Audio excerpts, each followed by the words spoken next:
ನನ್ನ ಪ್ರೀತಿಯ ಪ್ರಥಮ PUC ವಿದ್ಯಾರ್ಥಿಗಳೇ, ಎಲ್ಲರಿಗೂ ಕೂಡ ಮತ್ತೊಮ್ಮೆ ನಮ್ಮ ಯೂಟ್ಯೂಬ್ ಚಾನಲ್ಗೆ ಸ್ವಾಗತವನ್ನು ಕೋರುತ್ತಿದ್ದೇನೆ. ನಾನು ನಿಮ್ಮ Islam sir. Welcome back to my another informative video. ಕೆಲವೊಂದು ವಿಡಿಯೋಗಳಿಗೆ ಬರೀ ಮ್ಯೂಸಿಕ್ ಹಾಕಿ ಕೈ ಬಿಟ್ಟಿದ್ದೀವಿ, ಕೆಲವೊಂದು ವಿಡಿಯೋಗಳಲ್ಲಿ ಮಾತಾಡ್ತಾ ಇದ್ದೀವಿ. ರೀಸನ್ ಇಷ್ಟೇ ಮಕ್ಕಳೇ, ಆನ್ಸರ್ಸ್ ಇಲ್ಲ, ಟೈಮ್ ಇಲ್ಲ, ಆಯಿತಾ? ಕ್ಷಮಿಸಬೇಕು ಪ್ರಥಮ PUC ವಿದ್ಯಾರ್ಥಿಗಳು. ಆದರೆ ಸೆಕೆಂಡ್ ಇಯರಿಗೆ ವಿತ್ ಆನ್ಸರ್ಸ್ ಅಪ್ಲೋಡನ್ನು ಮಾಡಿಕೊಡ್ತಾ ಇದ್ದೇವೆ. ಆದಷ್ಟು ನಮ್ಮ ಕೈಲಾದಷ್ಟು ಪ್ರಯತ್ನವನ್ನು ಪಡ್ತಾಯಿದ್ದೇವೆ. I am the one man army man. ದಯವಿಟ್ಟು ನಿಮ್ಮ ಸಹಾಯ ಬೇಕು. ದಯವಿಟ್ಟು ನನ್ನ ಪ್ರೀತಿಯ ವಿದ್ಯಾರ್ಥಿಗಳೇ, ಇಲ್ಲಿ ಅಪ್ಲೋಡ್ ಮಾಡುವಂಥ ಎಲ್ಲ, ನಾನು ಹೇಳ್ತೀನಲ್ವ, 3 ಕ್ವಶನ್ ಪೇಪರ್ ಕೊಡ್ತೀನಿ ನಿಮ್ಮ ಆ್ಯನ್ಯುವಲ್ ಎಕ್ಸಾಮ್ಗಿಂತ ಮುಂಚೆ.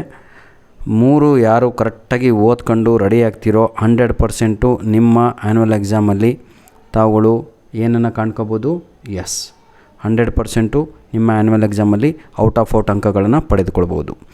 ದಯವಿಟ್ಟು CS question paper according to syllabus ಇದೆಯಾ ಅಂತ ಒಮ್ಮೆ ಚೆಕ್ ಮಾಡಿಕೊಂಡು ನನಗೆ ಕಮೆಂಟ್ ಮಾಡಿದರೆ ಬಹಳ ಖುಷಿ ಆಗುತ್ತೆ. ನನ್ನ ಪ್ರಕಾರ 100% ಇದು ಹೊಸ ಸಿಲೆಬಸ್ಸಿನ ಕ್ವಶನ್ ಪೇಪರೇ ಅಪ್ಲೋಡನ್ನು ನಾನು ನಿಮಗೆ ಮಾಡಿ ಕೊಡ್ತಾ ಇದ್ದೇನೆ. ಆದರೂ ಕೂಡ ಮಕ್ಕಳೇ, ದಯವಿಟ್ಟು ಒಮ್ಮೆ ಕ್ರಾಸ್ ಚೆಕ್ ಮಾಡ್ಕೊಳ್ಳಿ. ನಿಮಗೆ ಕ್ವಶನ್ ನೋಡಿದ ತಕ್ಷಣ ಗೊತ್ತಾಗುತ್ತೆ ಇದು ಹೌದೋ ಅಲ್ಲೋ ಅಂತ. ಅಂಥದ್ದೇನಾದರೂ ಕಂಡು ಬಂದಲ್ಲಿ ಕಮೆಂಟ್ ಮಾಡಿ. This video I will delete from my YouTube channel, ಆಯಿತಾ? ಯಾಕಂದರೆ ಯಾರಿಗೂ ಕೂಡ ತೊಂದರೆ ಆಗಬಾರ್ದು, ಉದ್ದೇಶ ಅದು ಆಗಿರುತ್ತೆ. ಇದು ನಮ್ಮ mail I D country. Total ನಿಮಗೆ 15 MCQಸ್ಗಳು ಬರ್ತವೆ. ಈ ನಮ್ಮ ಒಂದು ಮೇಲ್ ಐ ಡಿಗೆ ನಿಮ್ಮ ಬಳಿ ಇರುವಂತಹ ಯೂನಿಟ್ ಟೆಸ್ಟ್ 2ರ ಹಾಗೂ ನಿಮ್ಮ ಪ್ರಿಪೇಟರಿ ಎಕ್ಸಾಮಿನ ಪ್ರಶ್ನೆ ಪತ್ರಿಕೆಗಳನ್ನು ಪ್ರಥಮ PUC ವಿದ್ಯಾರ್ಥಿಗಳು ಕಳಿಸ್ಕೊಡ್ಬೇಕು. ಬನ್ನಿ ವಿದ್ಯಾರ್ಥಿಗಳೇ, ಈಗ ನಾವು ಕ್ವಶನ್ ನಂಬರ್ 14ನಲ್ಲಿದ್ದೀವಿ. ನಾನು ಹೇಳಿದೆ ನಿಮಗೆ, ಫಸ್ಟ್ ಮೇನ್ ಕ್ವಶನಲ್ಲಿ ಪಾರ್ಟ್ ಎನಲ್ಲಿ ಎಲ್ಲರಿಗೂ 15 MCQಸ್ಗಳು ಬರುತ್ತೆ.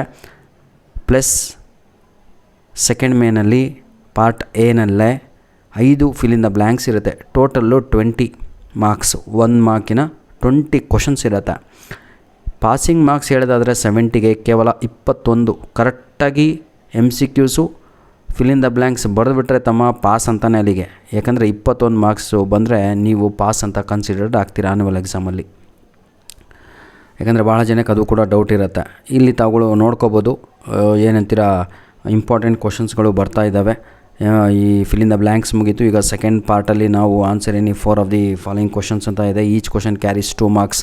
What is structured and unstructured data ಇದೆ. Explain the characteristics of good algorithm ಇದೆ. Write a flow chart to find the sum of the 2 numbers. What are variables? Give an example.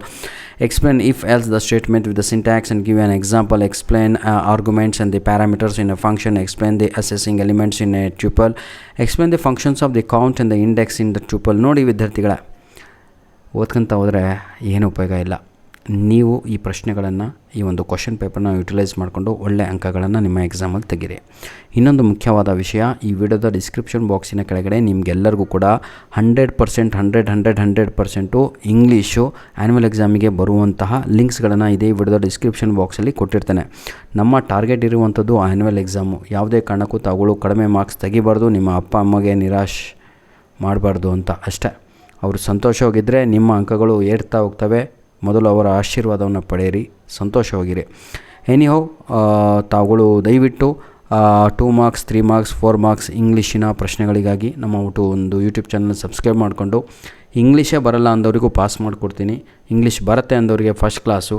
Sir ನಾನು first class ಹೀಗೆ ತೆಗಿತಾ ಇದ್ದೀನಿ ಅಂದವರಿಗೆ ನಿಮಗೆ out of out ತೆಗೆದು ಕೊಡುವಂಥ ಜವಾಬ್ದಾರಿ ನನ್ನದು. ಆದರೆ ತಾವುಗಳು ವರ್ಕ್ ಮಾಡಬೇಕಾಗಿರುತ್ತೆ. ಧನ್ಯವಾದಗಳು ವಿದ್ಯಾರ್ಥಿಗಳೇ. God bless you all. Do well.